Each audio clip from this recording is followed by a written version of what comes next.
Have you ever been conversation hijacked? You're talking to somebody and you say, man, this has just been a rough week. And all of a sudden, out of nowhere, the other person jumps in and says, rough week. You know what's been a rough week? I have a coworker that just won't stop talking. And all of a sudden, the conversation gets hijacked from what you were sharing to what this person wants to rant about. Listening without interrupting. Hey, Ridgeway Church, Pastor Ashish here, and I am excited to kick off our new devotional series, 12 Keys for Healthier Relationships. 12 Keys for Healthier Relationships. Over the next 3 weeks, you're going to hear 4 keys each week by our pastoral staff on what are some keys that can unlock the next level of your relationships, no matter what the relationship is, marriage, parenting, friendships, co-workers, whatever it is. We believe that these 12 keys will help you get to the next level of your relationships. Here's what Proverbs 18:13 says. To answer before listening, that is folly and shame. To answer before listening, that's folly and shame. This is a bad idea for you to answer without listening. The truth is that we appreciate when people in our lives listen without interrupting. We feel appreciated, we feel heard, and we feel good when people listen without interrupting. But can we return the favor? Can we be the kinds of people that listen without interrupting? Can we be the kinds of friends, co-workers, spouses, parents, and any other relationship you have to be the kinds of people that listen without interrupting? You might protest and say, well, why? Why do I need to listen without interrupting? What difference does it make?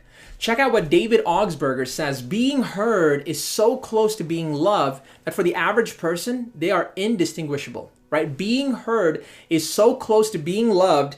The difference is paper thin that the average person says, I don't even know the difference, right? In other words, if you want to love somebody, listen to them. Now, there are many different ways that you can listen to somebody, but I want to offer a way called incarnational listening. Incarnational listening. Incarnational listening, literally, the word incarnation means incarnation, which means flesh, or our carnality, we might say. In the flesh, right? In the flesh kind of listening. A great example, I think, who demonstrates this perfectly is Jesus, right? Who both demonstrates a leaving behind and an entering into. A leaving behind and an entering into. Jesus leaves behind the glory of heaven and enters the brokenness of humanity. He leaves behind the praise, adoration, and worship in heaven and comes to conflict, issues, and the messiness in humanity, right? There's a leaving behind and an entering into. When we incarnationally listen, we leave behind our worlds temporarily and enter into the worlds of the speaker. We are present. We listen. One great sentence stem that can help you with this is, what I'm hearing you say. It's a way of reflecting back to them what you've heard. So for example, what I'm hearing you say is that you're having a really hard week at work. Blank. And keep going.